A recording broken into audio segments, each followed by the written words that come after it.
ஒரு சூப்பரான egg fried rice, அதுவும் எங்கள் ஊர் ஸ்டைலில். நான் ஈரோடு டிஸ்ட்ரிக்ட் கோபிச்செட்டிப்பாளையம். அங்கே இந்த மாதிரி நிறைய வெஜிடபிள்ஸ் மசாலா போட்டு தான் எக் ஃப்ரைட் ரைஸ் பண்ணி தருவாங்க. டேஸ்ட்டு ரொம்பவே சூப்பராக இருக்கும். வாங்க எப்படி செய்கிறதுன்னு பார்க்கலாம். இதுக்கு கடாயில் 3 டேபிள் ஸ்பூன் ஆயில், ஒரு பெரிய வெங்காயம், முட்டைக்கோஸ், கேரட், பீன்ஸ் இதை நல்லா வதங்கினதுக்கப்புறம் இதில் சென்டரில் ஓரங்கட்டி 2 முட்டையை நல்லா உடச்சி ஊற்றி அதுக்கு மேலே கையில் கிடைக்கிற மசாலா எல்லாம் போடுவாங்க. நான் மிளகாய்த்தூள், மல்லித்தூள், கரம் மசாலா, கறி மசாலா, மிளகுத்தூள் சேர்த்து தேவையான அளவு உப்பு சேர்த்து ஒரு 5 மினிட்ஸ் அப்படியே விட்டுட்டு அதுக்கப்புறம் நல்லா மிக்ஸ் பண்ணிக்கிட்டேன்.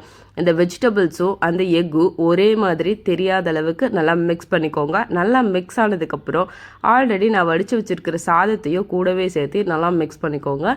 மிக்ஸ் பண்ணிவிட்டு அதை மேலே கொத்தமல்லி தலை சேர்த்து ஒரு 5 to 10 மினிட்ஸ் அப்படியே விட்டுட்டு அதுக்கப்புறம் எடுத்து சர்வ் பண்ணி சாப்பிட்டு பாருங்கள். டேஸ்ட்டு ரொம்பவே சூப்பராக இருக்கும்.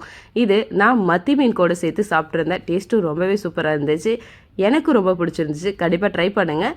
பிடிச்சிருந்தா லைக் பண்ணுங்கள், ஷேர் பண்ணுங்கள், கமெண்ட் பண்ணுங்கள். தேங்க்ஸ் ஃபார் வாட்சிங். Subscribe for more videos. Thank you.